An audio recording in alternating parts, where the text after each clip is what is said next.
पश्चिम बंगाल का एक छोटा सा गांव सोनापुर। यहां नदी है, धान के खेत है और एक ऐसी चुप्पी है जिसे गांव वाले मौत का सन्नाटा कहते हैं। और आज रात नदी के उस पार से कुछ ऐसा सुनाई दिया है जो पिछले 12 साल से नहीं सुना गया था।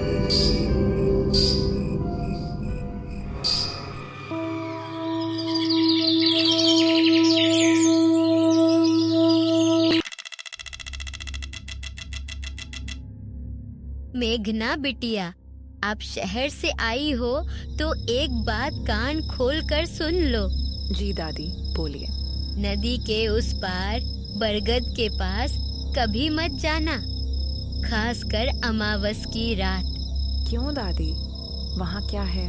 अगर तुम्हें कभी पायल की आवाज सुनाई दे और कोई औरत पानी के किनारे खड़ी दिखे, सफेद साड़ी में, बाल खुले हुए, तो उसे कभी पलट कर मत देखना, उसकी आंखों में मत देखना। और अगर देख लिया तो वो तुम्हारा नाम पूछेगी। अगर तुमने अपना असली नाम बता दिया तो अगली अमावस की रात के बाद तुम जिंदा नहीं रहोगी। दादी जिसकी बात कर रही थी, गांव वाले उसे किचकिंदी कहते हैं। कहते हैं वो नाम नहीं पूछती, वो नाम चुराती है। और जिसका नाम एक बार उसके होठों तक पहुंच जाए, वो इंसान फिर अपने काबू में नहीं रहता, क्योंकि उसका नाम अब किचकिंदी ले चुकी होती है। दादी, मैं आपकी बातें बाहर से सुन रहा था। माफ करना, पर ये सब सुनकर लगता है हमारे गांव के लोग अभी भी दूसरी सदी में जी रहे हैं। पायल बजाने वाला भूत, सीरियसली? रोहन, दादी सच बोल रही हैं।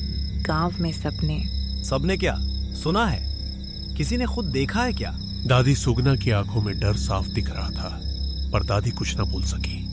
मुझे आदत है रात को खाना खाकर थोड़ा बाहर टहलने की। कल भी जाऊंगा नदी किनारे।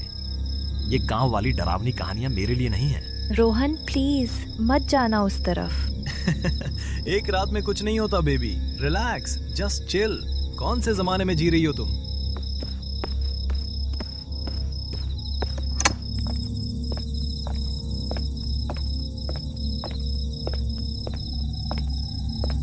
रात के करीब 1 बजे रोहन नदी के किनारे पहुंचता है, ठीक उसी जगह जहां दादी ने जाने से मना किया था।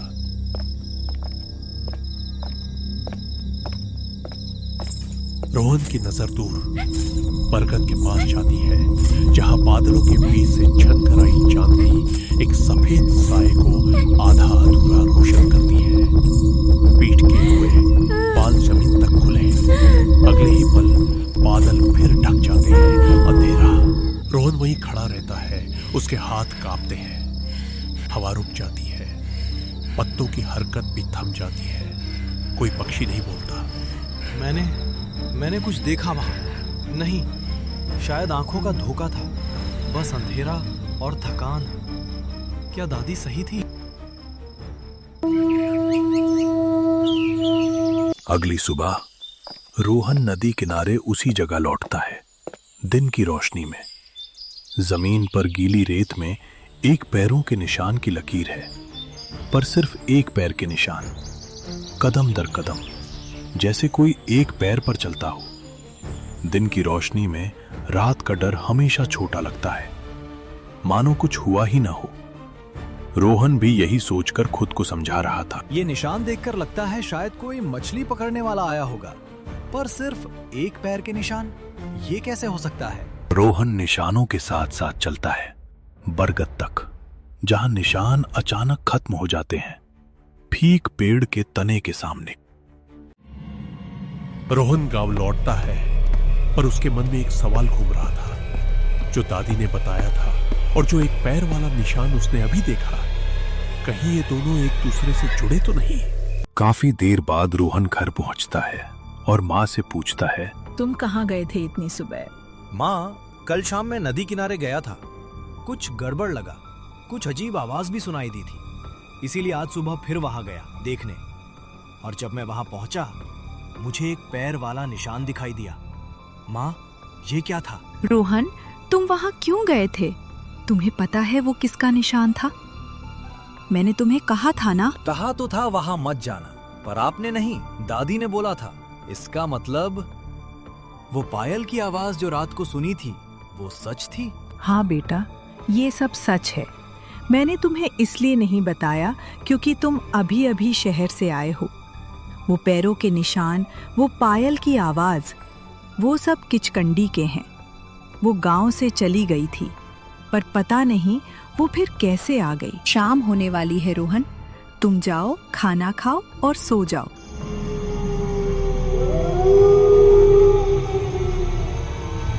रात। मेघना और रोहन एक दूसरे को पकड़कर सो रहे हैं। तभी खिड़की के पास से आवाज सुनाई देती है। मेघना की आंखें खुलती है। पायल की आवाज सुनकर वो खिड़की के बाहर देखती है, जहां उसे एक साया दिखाई देता है, सफेद साड़ी में। चेहरा साफ नहीं दिखाई देता। तुम्हारा नाम क्या है? मेघना डर से कुछ नहीं बोलती।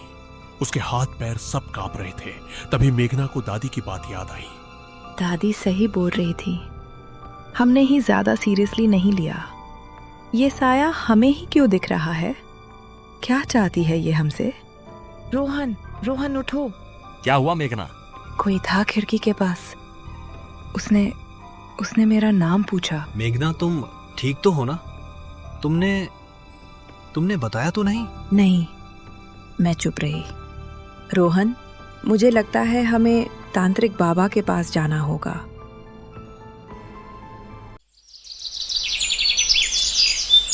अगली सुबह गांव का पुराना शिव मंदिर। दादी, सुगना और रोहन मंदिर की ओर बढ़ते हैं। तांत्रिक विशाल बाबा पहले से ही चौखट पर बैठे हैं। बाबा, मुझे पता है तुम क्यों आए हो सुगना। कल रात से हवा में एक बेचैनी है। मैंने महसूस किया था कोई पुरानी चीज फिर से जाग उठी है। आपको पहले से पता था? इस मंदिर में 30 साल से बैठा हूँ सुगना। जिस दिन गुरुजी ने मुझे यहाँ छोड़ा था, उसी दिन उन्होंने एक बात कान में कही थी, जो एक बार सोई वो हमेशा के लिए नहीं सोती। उस दिन से मैं इंतजार कर रहा था। तो ये सच में वही है? हाँ, और इस बार वो सिर्फ जागी नहीं है सुगना, इस बार वो कुछ ढूंढ रही है। और तूने उसे देखा है ना, बरगद के पास। जी बाबा, पर सिर्फ एक झलक। आपको कैसे पता? जिसे तुमने देखा वो और कोई नहीं बल्कि वो किचकंडी है, जिसे बरसों पहले ही हमने कैद कर दिया था।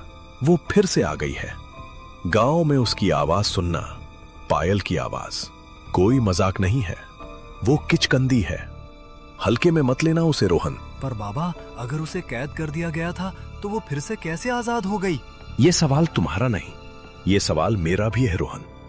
इसका जवाब जानने के लिए तुम्हें उसकी पूरी कहानी सुननी होगी, वहां से जहां से ये सब शुरू हुआ था। 100 साल पहले इसी नदी किनारे एक जमींदार का महल था। वहां रहती थी एक अनाथ लड़की, नाम था कीचा। महल में नौकरानी की तरह पली बड़ी, पर जमींदार की बेटी ने उसे बहन जैसा मान दिया था। कीचा की शादी तय हुई नदी पार के एक जमींदार परिवार से। पर उस परिवार को जब पता चला कि कीचा का कोई खानदान नहीं, कोई पिता का नाम नहीं, तो उन्होंने कहा, हम एक अनाथ को अपने घर की बहू नहीं बना सकते।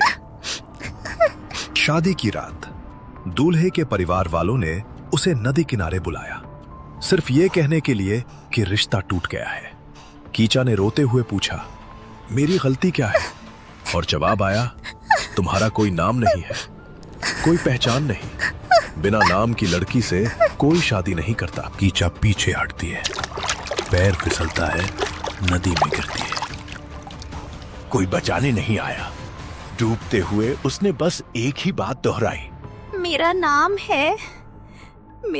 है, कोई तो सुनो मुझे, मेरा नाम है।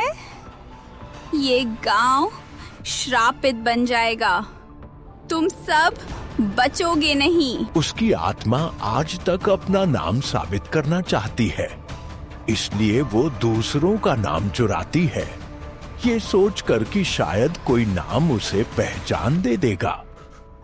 जिसका नाम वो एक बार ले लेती है वो अपने काबू में नहीं रहता।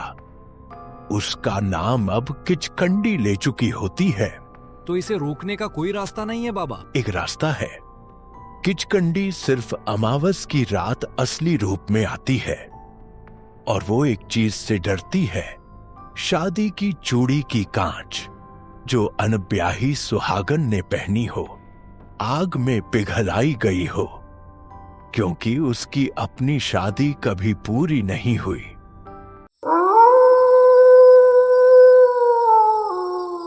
रोहन के घर का आंगन। दादी सुगना, माँ, तांत्रिक विशाल और मेघना एक थाली के इर्द गिर्द बैठे हैं। थाली में 7 दिए, चूड़ियों के टुकड़े, एक लोहे की कील। अमावस की रात ठीक 12 बजे इन 7 दियों को नदी किनारे जलाना होगा। साथ में ये चूड़ी के टुकड़े आग में डालने होंगे। बाबा, कोई मंत्र भी पढ़ना होगा क्या?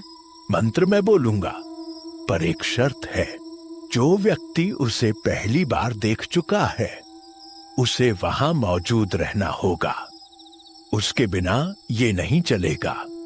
मतलब रोहन, तुम्हें जाना होगा। तुमने ही देखा है उसे। मैं जाऊंगा बाबा। ये सिर्फ हमारे परिवार का ही नहीं बल्कि किचकंडी का साया इस पूरे गांव पर पड़ चुका है। मैं जाऊंगा। रोहन नहीं, तुम्हारी जान को खतरा हो सकता है। मुझे बहुत डर लग रहा है। मेघना, मैंने ही उसे पहले देखा था। मुझे ही जाना होगा। चिंता मत करो, सही सलामत लौटूंगा।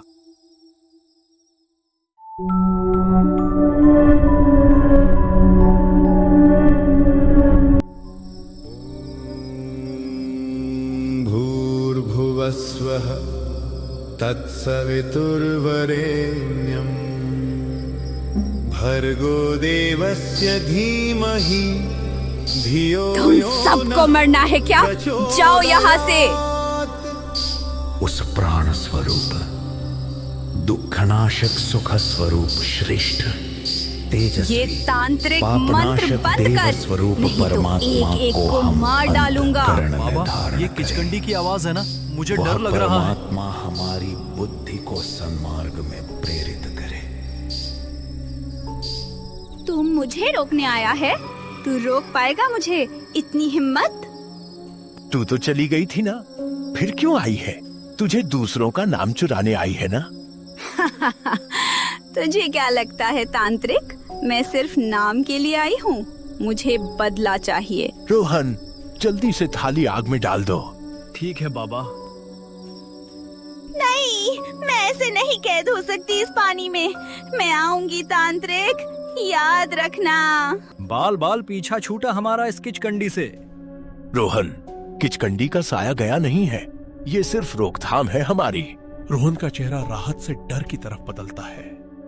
मेघना पीछे खड़ी नदी की तरफ देख रही है, कुछ अजीब तरीके से। मेघना, क्या कर रही हो तुम यहाँ? चलो घर चले। तांत्रिक, तुम्हें क्या लगा था तुम मुझे रोक पाओगे?